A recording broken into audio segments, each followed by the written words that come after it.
오늘 우리에게 주신 하나님의 말씀은 어제에 이어서 사도행전 8장 1절에서 3절까지면 사도행전 8장 1절에서 3절까지 교독하고 마지막 절은 합독합니다. 사울은 그가 죽임을 당함을 마땅히 여기더라. 그날에 예루살렘에 있는 교회에 큰 박해가 있어 사도 외에는 다 유대와 사마리아 모든 땅으로 흩어지니라. 경건한 사람들이 스데반을 장사하고 위하여 크게 울더라. 다 함께요. 사울이 교회를 잔멸할세 각 집에 들어가 남녀를 끌어다가 옥에 넘기니라. 아멘. 오늘도 실시간 선한 뉴스의 기도의 향연 속에 새벽을 깨우는 우리 성도님들 모두 여호와 샬롬 지키시는 하나님의 평강과 오늘도 승리하는 풍성한 은혜를 축복합니다. 어느 은퇴하시는 한 노 목사님이 그의 목회를 성공적으로 다 마친 인터뷰를 하는 내용 중에서 이런 얘기 하십니다. 그가 매일 하는 기도가 있는데 쉬지 않고 아침 새벽마다 하는 기도, 그 기도가 지금까지 지켜주고 있다고 고백하였습니다. 그 기도는 다름 아닌 주님이 우리에게 가르쳐 주신 주기도문인데 끝부분에 나라와 권능과 영광이 영원히 아버지의 것입니다. 아멘하고 이 기도가 항상 끝이지 않는다고. 그래서 그 기도는 다름 아닌 우리 주님이 우리가 잊지 말라는 기도 아니겠습니까? 이런 우리가 세상에서 하나님을 위해 살도록 선택받았기 때문에 주님이 내 나라가 아니라 우리 하나님의 나라, 당신의 나라, 주님 내 권능이 아니라 당신의 권능입니다. 그래서 그런과 같이 주님 내 영광이 아니라 당신의 영광입니다. 어제도 이제 나는 없고 오직 주님 안에서 내가 살아가고 있습니다 하면서 그리고 오늘이나 내일뿐이 아니고 영원히 그렇습니다 하고 기도하면서 아멘했다는. 그래서 우리들 삶의 모두가 온전히 우리 주님께 흩어가고 삶이 점점 예배가 되어가는 그런 우리가 방해하는 모든 노인들이 그 기도문 속에서 하나하나 풀려지더라는 것을 말씀하였습니다. 오늘 본문에서 핍박자 사울이 등장합니다. 그런데 그 등장하는 장면이 부드럽지가 않습니다. 스데반에게 무리들이 돌을 던질 때 그들이 겉옷을 벗어서 사울이라는 청년 발 앞에 두고 돌을 던집니다. 이 장면에서 무리들이 얼마나 힘을 다해서 돌을 던졌는지를 짐작할 수가 있다는 것인데 당시 사울은 얼마나 혹독한 이단하였음을 짐작할 수 있습니다. 그러니까 그때까지만 해도 사울이 직접 돌을 던져서 스데반을 죽이지는 않았지만 스데반 사건을 계기로 예루살렘에 있는 대대적인 기독교에 대한 박해가 이어지고 있었다는 것을 우리는 알 수 있습니다. 그래서 본문 1절 말씀에도 사울은 그가 죽임당함을 마땅히 여기더라. 그날에 예루살렘에 있는 교회에 큰 박해가 있어 사도 외에는 다 유대와 사마리아와 모든 땅에 흩어지니라 말씀합니다. 이 상황만 보더라도 당시 진행되었던 박해가 어느 정도 혹독하였는지를 짐작합니다. 사도들 외에는 다 유대와 사마리아 모든 땅에 뿔뿔이 흩어질 정도라는 것입니다. 사도들은 아직 예루살렘에 나와서 언제 떠나야 할 그 준비 단계에 있었고 그러나 대부분의 예루살렘 교회의 성도들은 가진 핍박에서 견디지 못하고 뿔뿔이 흩어져 가고 있었습니다.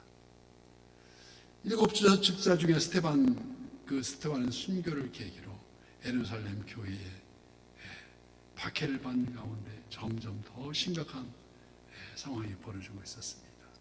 오늘 보면 2절 말씀과 같이 경건한 사람들이 스데반을 장사하고 위하여 크게 울더라. 이러한 박해가 심하게 진행되고 있음에도 스테반의 순교를 애도하는 물결이 잠잠히 이어지고 있었음을 우리는 읽어서 알고 알 수 있습니다.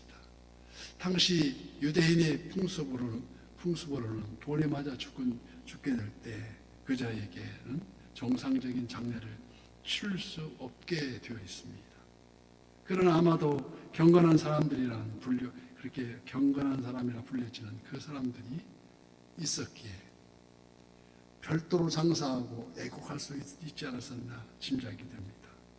당시 사료에 의하면 예루살렘 예수 공동체 지도층 인사들이 섞여 있었으며 오늘 말씀 한 절 한 절이 역사적 사건임을 암시해주고 있다는 것입니다.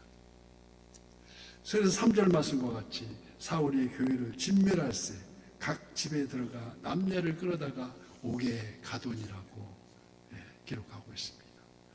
이제 사울은 처음에 그랬듯이 암묵적 방관자가 아닙니다. 그의 행위는 적극적인 박해자로 변해 있었습니다. 무엇이 그를 그렇게 만들었을까요? 아마도 스테반의 마지막 설교가 찔림이 되어서 오히려 더 박해하는 사람으로 변했을지도 모릅니다. 전형적인 당시 유대교 세력자들의 입장을 대변하게 된 것인지 아니면 감춰졌던 반예수 공동체에 대한 여하간의 그 감정이 폭발해서 분위기에 편승하여 드러난 것인지 여하간 사탄을 사울이라 부르는 청년을 사탄은 그 청년을 전면에 내세워서 그리고 교회를 박해하기 시작했는데 그 정도가 교회에 모인 사람들만을 박해한 것이 아니라 집집마다 돌아다니면서 믿는 자를 전부 색출하여내서 감옥에 가두는 아주 그런 역할을 성공장이 되어 있다는 것입니다.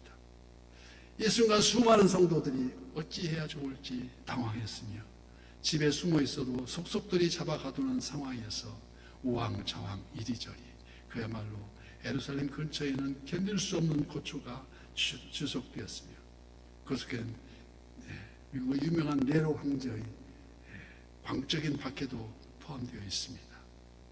그런데 그 더 놀라운 일은 갖은 고난 시정 속에서도 하나님은 역사하고 계시다는 것입니다. 이 순간도 우리 하나님은 쉬지 않고 역사하시나요? 박해를 피하여 주변 지역으로 흩어진 성도들이 각자 그들이 이주해 간 그곳에서 예수 그리스도가 우리의 구세주 되시며 메시아이심을 그 복된 소식을 알리는 데 최선을 다하여 세계 만방에 전하게 되는 민들의 홀씨 되어 날아가듯이 세계 선교의 발달을 이루어가고 있었다는 것입니다. 그야말로 사도행전 1장 8절 말씀과 같이 오직 성령이 너희에게 임하시면 너희가 권능을 받고 예루살렘과 온 유대와 사마리아와 땅 끝까지 이르러 내 증인이 되리라고 그 말씀이 실현되어 가고 있다는 것이 아닙니까? 우리가 하나님을 다 알 수 없음이 바로 이러한 점입니다. 교회가 각기 뿔뿔이 흩어지기 시작했는데 그 반대로 그들 각자에게 성령이 임하시되 하셔서 모였던 교회가 이 박해를 겪음으로써 흩어도 더욱 복음을 전하게 되었다는 사실입니다. 사울은 그의 등장부터가 그가 의도하지 않았던 이방 선교, 즉 세계 선교의 중심에 서게 된 것이 아니겠습니까? 처음엔 박해자 사울로 성도들을 각자 흩어지게 하여서 성도들에게 복음을 전하게 하는 계기가 되었듯이 다메섹 도상에서 우리 주님의 음성 사울아 사울아 네가 어찌하여 나를 박해하느냐 주여 누구시니까 나는 네가 박해하는 예수라 바로 주의 음성이었습니다. 주의 음성 외에는 참 기쁨이 없다고 고백합니다. 날 사랑하신 주 늘 계시옵소서 기도를 이루게 하여 주시옵게 하면서 사울의 등장에 바로 이는 하나님의 역사였고 이방 선교의 횃불이었다는 것입니다. 지금 우리 선한 이웃이 겪는 이 고통, 우리 가는 길, 그 어려움 중에서도 하나님을 기쁘시게 우리 주님 목적이 되어서 나라와 권능과 영광이 영원히 아버지의 것이라고 우리가 고백할 때에 오늘도 멈추지 않는 기도 속에 우리가 새벽을 깨울 수 있을 때에 승리하는 선한 이웃의 모든 지가 된다는 것을 우리는 잊지 말아야 됩니다. 그래야 하나님 영이시니 우리가 영과 진리로 예배할지니라. 그 말씀대로 우리가 주님의 날을 우리가 고대하면서 그리하여 원과 각지에서 다 이 선한 이곳에 모여서 예배할 수 있는, 그래서 신령과 진정으로 드리는 예배가 될 수 있도록 우리가 기도하고 또 계속 전하고 우리가 축복의 때를 기다려야 될 줄 믿습니다.